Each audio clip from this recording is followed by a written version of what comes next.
कृष्ण ने कहा अश्वत्थामा ने ये गलत किया, पर अर्जुन विष की औषधि अक्सर विष ही होती। अर्जुन ने भी ब्रह्मास्त्र चला दिया, वो ब्रह्मास्त्र दोनों आपस में टकराकर शांत। पर ब्रह्मास्त्र का एक कारण है कि ब्रह्मास्त्र या तो सभी चीज को विध्वंस कर देता है, यहाँ जहां पर जाकर ये शांत होता है ना, मतलब कोई विध्वंस नहीं किया और केवल टकरा कर शांत हो जाए, वहां पर कोई ना कोई अनहोनी कुछ ही समय में होना घटित हो, तो ब्रह्मास्त्र शांत हो। अब यह आपस में सोचने लगे कि क्या कर, तो इधर यह वृत्तांत, परंतु इधर अश्वत्थामा ने जो अब ब्रह्मास्त्र चलाया है वो किसके लिए चलाया है? इस बार जो अश्वत्थामा ने ब्रह्मास्त्र चलाया है वह चला है पांडवों को निर्वंश करने के, उत्तरा के गर्भ की। और वह जैसे ही उत्तरा ने देखा कि मेरी गर्भ की ओर आ रहा है, जाकर कृष्ण से कहा, हे कृष्ण मेरी रक्षा है।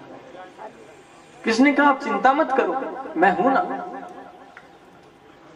आप उसकी चिंता मत कीजिए। एक रूप में तो बाहर खड़े हैं और एक स्वरूप में छोटे से बनकर उत्तरा के गर्भ में प्रवेश कर गए और उसके गर्भ की कृष्ण ने रक्षा की है। बोलिए कृष्ण कन्हैया लाल की। पांडवों को आज मेरे भगवान ने निर्वंश होने से बचा दिया। उत्तरा कि उस गर्भ को मेरे भगवान ने बचाया। पर देखिए जिस प्रकार भक्त के सामने भगवान की नहीं चलती, इसी स्वरूप में भगवान आपको सब कुछ देते हैं, परंतु कहीं कहीं पर भक्त भी भगवान को पकड़ लेते हैं। ये सारा का सारा जो दृश्य था ना, ये कुंती देख रही।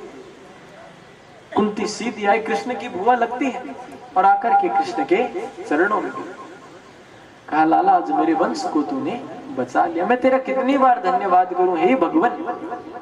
कृष्ण झूठ मूठ में हंसे कि अरे बुआ ये क्या करियो, मैं भगवान, अरे अरे मैं भगवान नहीं हूं। कहा लाला यही तो तुम्हारी आदत है, सब कुछ करके भी तुम यह दर्शाते हो कि तुमने कुछ नहीं। अच्छा बुआ आप कहते हो मैं भगवान हूं, तो भगवान से जो मांगते हैं भगवान देते हैं, तो आप सब मुझसे कुछ ना कुछ मांगे। युधिष्ठिर ने कहा कृष्ण मैं कभी सत्य से पीछे नहीं हूं। भीमसेन ने कहा मैं खाते पीते हर समय आपके नाम का जाप करता। अर्जुन ने कहा भगवान मैंने आपको अपना गुरु माना है, बस यही गुरु का भाव मेरे मन में सदा बना है। सुभद्रा ने कहा भगवान मेरा मन जो है एक राजहंस है और आपके चरण पिंजरा, मन रूपी राजहंस जाके आपके चरण रूपी पिंजरा में फंस। द्रौपदी ने कहा भगवान मैंने तो आपको सदैव सखा माना है और आपने मुझे सखी, बस यही भाव हमारे मन में सदैव बना। सबने कुछ ना कुछ मांगा, पर जिसने भगवान को भगवान का हो कुंती शांत। कुंती से कहा बुआ भगवान हो कुछ मांगो ना। कुंती ने कहा कृष्ण मांगते तो वो है जिनके पास कुछ नहीं, मेरे पास तो कृष्ण खुद तुम हो, तो भला मैं क्या मांगू। कहा नहीं बुआ आपको कुछ ना कुछ मांगना पड़ेगा। तो कहा कि अगर आपको कुछ देना ही है ना, तो आप मुझे कृष्ण दुख दे दो, इतना दुख दो कि एक दुख न जाए इतने में दूसरा चला है।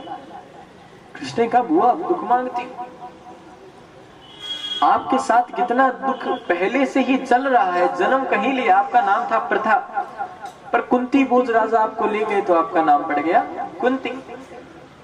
जन्म किसी घर में, पालन किसी घर में, तो वहां पे दुख। फिर विवाह एक ऐसे पुरुष के साथ हुआ जो पीलिए का रोग, सहवास की कामना लेकर पत्नी अगर उसके पास चली जावे तो उसकी हो जाए मृत्यु।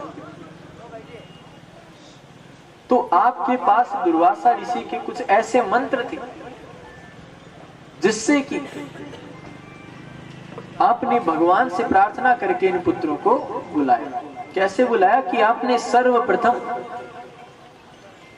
धर्मराज की प्रार्थना की जिससे हुए युधिष्ठिर, इंद्र की प्रार्थना से हुए अर्जुन और पवन देव की कृपा से हुए भीमसेन।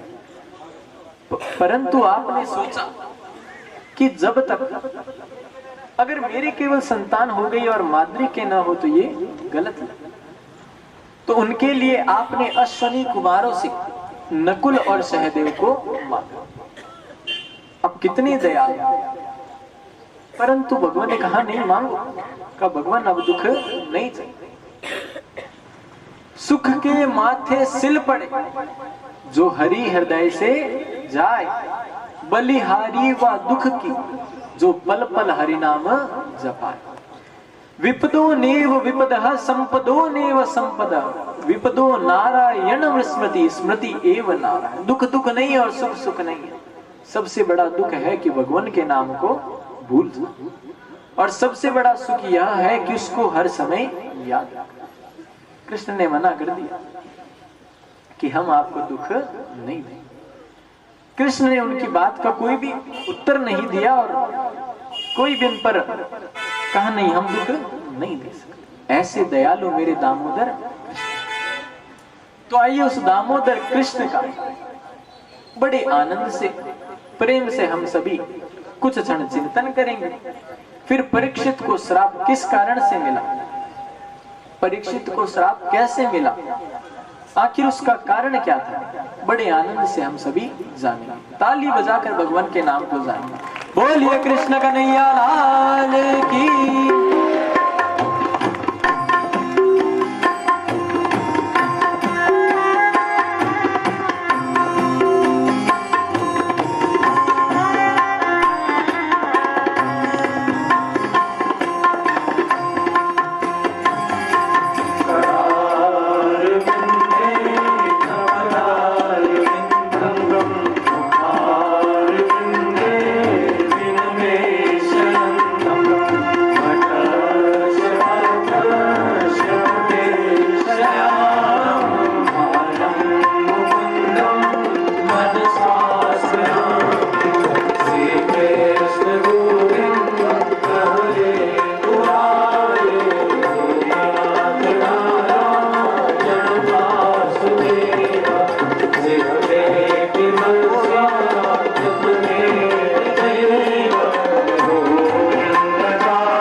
प्रेम से कहिए ना एक बार, जय श्री कृष्णा।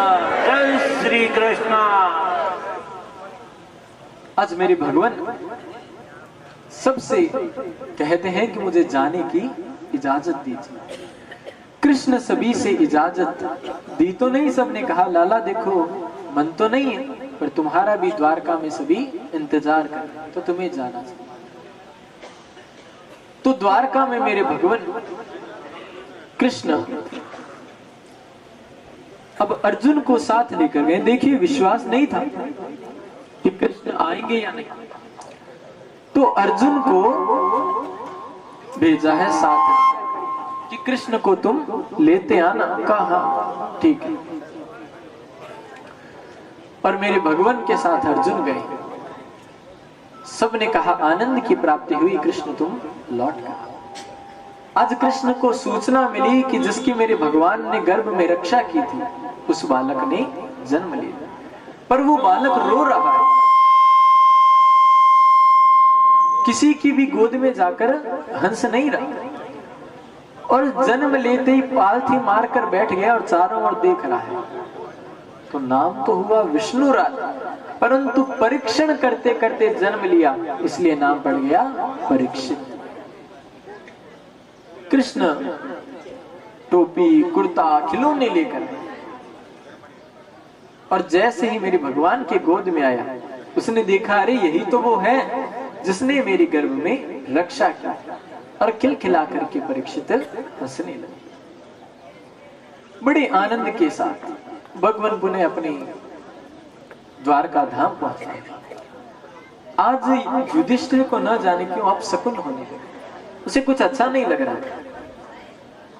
और बहुत समय के पश्चात आज कृष्ण के यहां से अर्जुन लौट कर आए। अर्जुन को देखा तो अर्जुन के मुख से आज ब्रह्म तेज समाप्त था। कृष्ण ने कहा क्या? अरे तुम्हारे मुख से यह ब्रह्म तेज गायब कैसे? एकदम कुछ भी मुझे दिखाई नहीं दे। और ब्रह्म तेज मुख से गायब होने के तीन ही प्रकार होते हैं। या तो गलती से ब्रह्म हत्या का कोई कार्य हो, या व्यक्ति ने जिसके बिना रहने की एक क्षण भी इच्छा नहीं की हो कि मैं इस व्यक्ति के बिना रह नहीं सकता, वो दूर चला जाता, या परागम्य स्त्री का संग करे तो ही ब्रह्म तेज मुख से गायब हो। अर्जुन रोते रोते जमीन पर गिर पड़ा और कहा जिस कृष्ण के बिना हमने जीवन जीने की कल्पना नहीं की वो कृष्ण आज हमें छोड़कर चले गए। युधिष्ठिर ने जैसे ही सुना कहा अर्जुन इतने समय बाद आया और वो भी ये दुख का समाचार लेकर, अब हमें राज्य नहीं कर। राजपाट सब छोड़ दिया और छोटे से परीक्षित बालक को कहा कि आज से तुम ही राज्य करो, और नियम याद रखना जितना हो सके दान कर पवित्र सेवा किए धन पवित्र किए दान। धन दान करने से पवित्र होता है। और तुम्हारी शरण में अगर तुम्हारा शत्रु भी आ जाए परीक्षित तो उसे माफ काटे। और नेत्रों के सामने पाप होते मत देखना, या तो डटकर मुकाबला करना, और या तुम्हें उसका मुकाबला न कर पाओ ना तो चुपचाप निकल जाओ। यह बात बतलाई थी भीष्म पितामह ने, क्योंकि कृष्ण ने जो संदेश अर्जुन को दिया था वही युधिष्ठिर को सुनाया, पर युधिष्ठिर को समझ नहीं है, क्योंकि युधिष्ठिर के मन में यह भाव था कि कृष्ण तो अभी छोटा है। तो कृष्ण भीष्म पितामह के पास इन सबको लेकर गए और पितामह से इनको उपदेश कराया।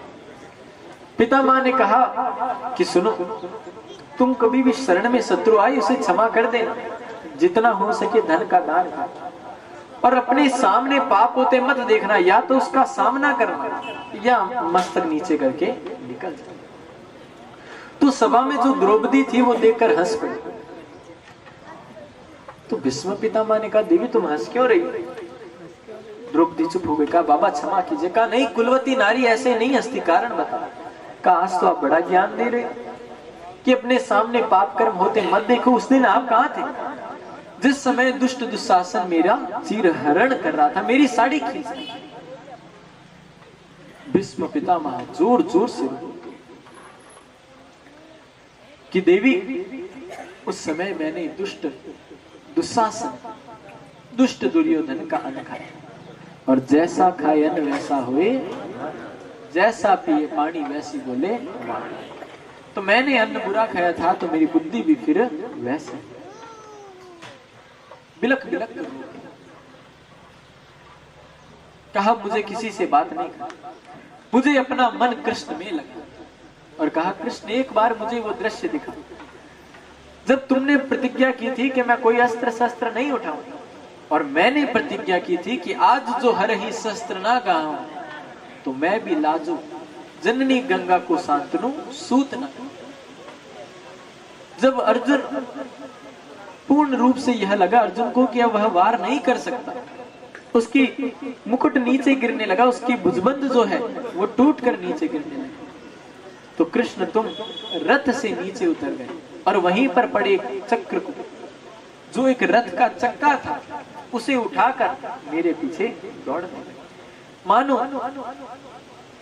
वह दृश्य मेरे मन में ही बस गया। कृष्ण बस एक बार वो दृश्य दिखा।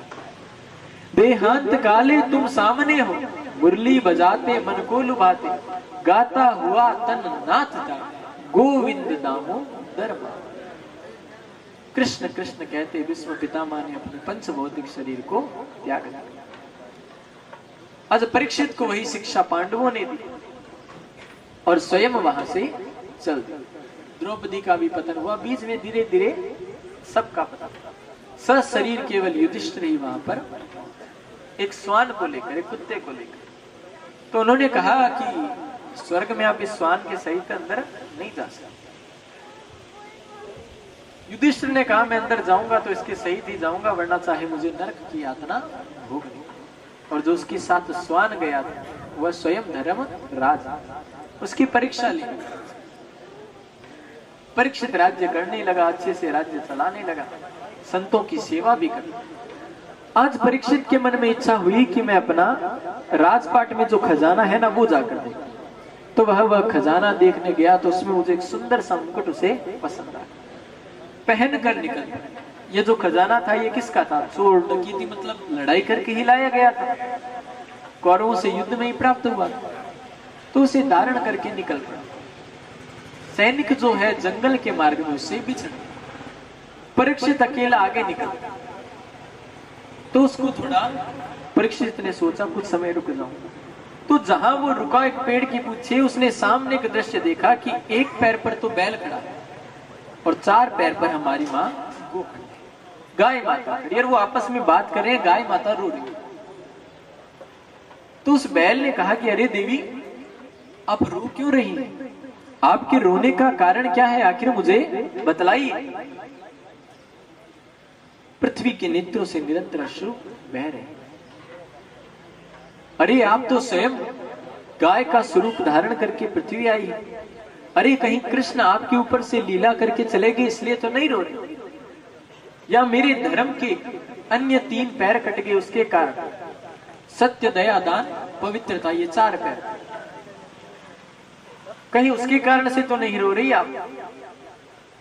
पृथ्वी ने कहा देखिए अब धर्म के स्वरूप है, जब जब पृथ्वी पर धर्म बढ़ेगा तो पृथ्वी को खुशी होगी, परंतु यहाँ तो लोग धर्म को काटने में लगे तो मैं तो दुखी होंगी। उनकी बात सुन ली परीक्षित। तो परीक्षित आ गया और कहा आपको कौन परेशान करता है मुझे बताइए। तो धर्म ने कहा कि अगर आप ये देखो, मनुस्मृति से देखो, अन्य किसी वार्ता से देखो तो मेरे पैर कटे तो शायद इनमें कोई मेरा ही दोष होगा। कर्म प्रधान विश्व रचि राखा, जो जस करहि सो तस फल चाखा। को न काऊ सुख दुख करि दाता, निज कृत कर्म भोग सब भ्राता। कि लोग अपने द्वारा किए गए जो कर्म है उन्हीं का फल भोगते हैं। परीक्षित ने कहा परेशान करे कोई तो मुझे बतला। परीक्षित घूमकर चलने को ही हुए, कितने में काला पुरुष बड़ी बड़ी पूछे की हुई, हाथ में डंडा लिए हुए, और वह उस धर्म के चौथे पैर को जो बचा था सत्य, उसको भी मारने को तत्पर हुआ, उसे भी तोड़ने को, उसको भी काटने को, हटाने को तत्पर। परंतु जब तक परीक्षित जीवित है धर्म को कोई हटा नहीं सकता। जब तक हमारे बीच में देवी सिंह जी भाटी है तब तक धर्म को कोई हरा नहीं। तो परीक्षित ने उस जो वह काला पुरुष आया वह था कलयुग का रूप। उस कलयुग को आकर परीक्षित ने कहा तुम कौन हो और धर्म को मिटाने का प्रयास क्यों कर रहे हो? मैं हूं यहाँ का राजा परीक्षित। और परीक्षित जैसे ही उग्र हुए कि वह उसने कहा रे मुझे क्षमा कीजिए पर मुझे कोई ऐसा स्थान दे दो जहां जाकर मैं रह सकूं। तो परीक्षित ने उसे कहा द्रुतम स्थान कि जहां स्त्री का संग होगा वहां तुम रहना, जहां पर जुआ खेला जाए वहां तुम रहना, जहां पर हिंसा होगी वहां तुम हो, जहां पर मदिरा का पान होगा वहां कलयुग तुम वास करो। परीक्षित ने सोचा कि यह उस कलयुग ने सोचा कि परीक्षित तो ये चारों चीजें नहीं करते, तो कहा कोई अच्छा स्थान तो दो। तो कहा जाओ सोने में भी तुम्हारा निवास होगा। पर कृष्ण ने तो कहते हैं कंचना मत्स्य वर्णम, सोना तो मेरा वर्ण है। तो जो खुद के धन से कमाया गया सोना है उसमें तो कृष्ण वास करता है, और जो चोरी से डकैती से किसी से छीन कर लाया गया सोना है उसमें कलयुग निवास करता है। तो कलयुग सूक्ष्म रूप लेकर उस मुकुट में चला गया, क्योंकि वो चोरी डकैती छीना झपटी से लाया गया, लड़ाई से हिंसा से लाया गया। परीक्षित कलयुग ने परीक्षित के उस मुकुट में प्रवेश किया। परीक्षित को प्यास लगी, परीक्षित आगे चले तो एक संत का आश्रम है। उस आश्रम के आगे जाकर जल की गुहा है। श्रमिक मुनि तपस्या में बैठे थे, उन्होंने ध्यान नहीं। परीक्षित ने कहा बाबा जी जो है यह ढोंग कर रहे हैं, मुझे आता देखकर तपस्या में बैठे, मैं पानी मांग रहा हूं इन्होंने मुझे दिया नहीं, तो मस्तक पर वो थोड़ी कर रहे हैं, जो काम कर रहे हैं वो कलयुग सवार हुआ है। तो अपने तीर से वहां एक मृत सर्प पड़ा था उठा करके श्रमिक मुनि के गले में डाल और वहां से चले गए। इतने में उनका पुत्र आया श्रृंगी। उसने जब देखा कि मेरे पिता के गले में सर्प डाल दिया तो पास के बालकों से पूछा ये किसने किया? तो कहा राजा परीक्षित आए थे, उन्होंने ये किया। तो आज उस बालक श्रृंगी मुनि वह उनका पुत्र था, तो वह ब्रह्ममय तेज था, उसके साथ हाथ में जल लिया और कहा जिस किसी ने भी मेरे पिता के गले में यह सर्प डाला है आज से ठीक 7वें दिन इसी का वंशज तक्षक उसे जाकर के डस लेगा और उसकी अकाल मृत्यु हो। परीक्षित ने घर पर जाकर जैसे ही वह मुकुट उतारा है कि उनको भान हो गया कि अरे ये मैंने क्या किया। मुनि की आंखें खुली और देखा पुत्र रो रहा था, गले में सर्प। कहा अरे पुत्र क्या हुआ? कहा कुछ नहीं, राजा परीक्षित आए और मैंने ये कहा अरे पुत्र आज उन्हीं के कारण तो हम वन में निर्भीक विचरण करते हैं, आज वो है तभी तो हम आनंद से रह पा रहे हैं, पर तुमने गलत किया। परंतु उनको सूचना तो दिलाओ ताकि वह मोक्ष की प्राप्ति कर सके। अपने शिष्यों को भेजा, शिष्यों ने जाकर परीक्षित को बतला दिया कि आपके पास ठीक 7 दिन बचे। परीक्षित ने कहा उन्होंने बहुत गलत किया, मैं 7 क्षण भी नहीं जीना चाहता क्योंकि मैंने एक संत का अपमान किया। आज परीक्षित अपनी पत्नी से कह रहे हैं कि मुझे 7 दिन तक कोई नहीं मार सकता, क्योंकि संत की बात कभी झूठी नहीं होती। 7 दिन है मेरे पास, राजपाट सब त्याग दिया, पुत्र जन्मे जय का अभिषेक कर दिया और उसे भी वही बतला दिया, दान करना, शरण में आए शत्रु को माफ करना, और तुम्हारे द्वारा यह प्रयास किया जाए कि अपने सामने कभी कोई दुष्ट कर्म होता देखो तो उसका सामना। निकल पड़ी साधारण वस्त्रों में। देखो हम लोग तो जाते हैं ना तीर्थों में, तीर्थ यात्रा करने, तो बैग भर के जाते हैं, जबकि वहां भी हम अपनी मोक्ष प्राप्ति के लिए जाते हैं। देखिए गंगा में हम क्यों जाते हैं? अपने पाप धोने के लिए। और देश में सबसे ज्यादा भीड़ भी गंगा के किनारे लगती है, क्योंकि लोगों के अपने कर्मों का पता होता है कि हमारे कर्म आखिर क्या है। तो देखिए गंगा जो होती है ना वो आपके पाप धोती है, आपके विचार नहीं धोती। आपके जो विचार है ना उनको तो आपको खुद को ही बदलना पड़ेगा, और वह संभव है भगवान के नाम से। कि हमारे मन में काम, क्रोध, मद, मोह, लोभ, मत्सर्य, ईर्ष्या सब भरी हुई है, तो हम जब माला करने बैठते हैं ना तो हमको दुनिया की सारी बातें उस समय याद आने लगता है। इसका कारण ये नहीं कि हमारा भजन सही से नहीं हो रहा, भजन तो सही हो रहा है, क्योंकि जब भगवान अंदर जाएंगे ना तो वो चीजें निकल करके बाहर आए। जैसे आपके पास एक गिलास है, उसमें गंदा पानी भरा है और आपको कोई कह दे इसमें से ये गंदा पानी बाहर निकालना है बिना हाथ लगाए, तो जो गिलास है ना उसमें ऊपर से इतना अच्छा पानी डालो, इतना अच्छा पानी डालो कि वो बुरा पानी अपने आप निकल करके बाहर आ जाए। तो ये जो मन में बुराइयां व्याप्त है ना, भगवान के नाम को इनके अंदर इतना संभालो कि अपने आप निकल करके बाहर आ जाएगी। बोलिए कृष्ण कन्हैया लाल की। परीक्षित अपनी मोक्ष प्राप्ति के लिए सबसे पूछ रहे हैं कि मुझे मोक्ष दो। सबने का मोक्ष तो दे देते पर 7 दिन में नहीं हो। च्यवन बैठे हैं, कण्व बैठे हैं, दुर्वासा बैठे हैं, अंगिरा, अत्रि, मरीचि, पुलस्त्य, पुलह, वेद व्यास, पाराशर, पर 7 दिन में मुक्ति उनको कोई दे बताना। परीक्षित वहां पर आसन लगा कर बैठे। सुखदेव को इतने में भगवान की कृपा से नारद मुनि द्वारा यह बात पता चली है कि किसी को 7 दिवस में मोक्ष दिया। परीक्षित उस स्थान के लिए निकल पड़े कि पीछे 2-4 हजार की भीड़ होगी। भाई महाराज आ रहे हैं तो पीछे पीछे 2-4 हजार लोग भी आने चाहिए, कारें भी आनी चाहिए, मतलब कि ठाठ बाट से आनी चाहिए। पर परीक्षित जैसे दिव्य मुनि के पीछे ना तो कोई हुजूम है तो 10-20 बच्चों का, जो भी ये कह रहे अरे नंगा बाबा जा रहे, नंगा बाबा जा रहे, क्योंकि उन्होंने केले के पत्ते की केवल कोपी। और सुखदेव जी महाराज आगे निकलते हैं और सुखदेव जी महाराज पहुंच जाते हैं परीक्षित के पास और कहते हैं आज से ठीक 7वें दिन तुम्हें मुक्ति मिल जाएगी। बोलिए सुखदेव जी महाराज की।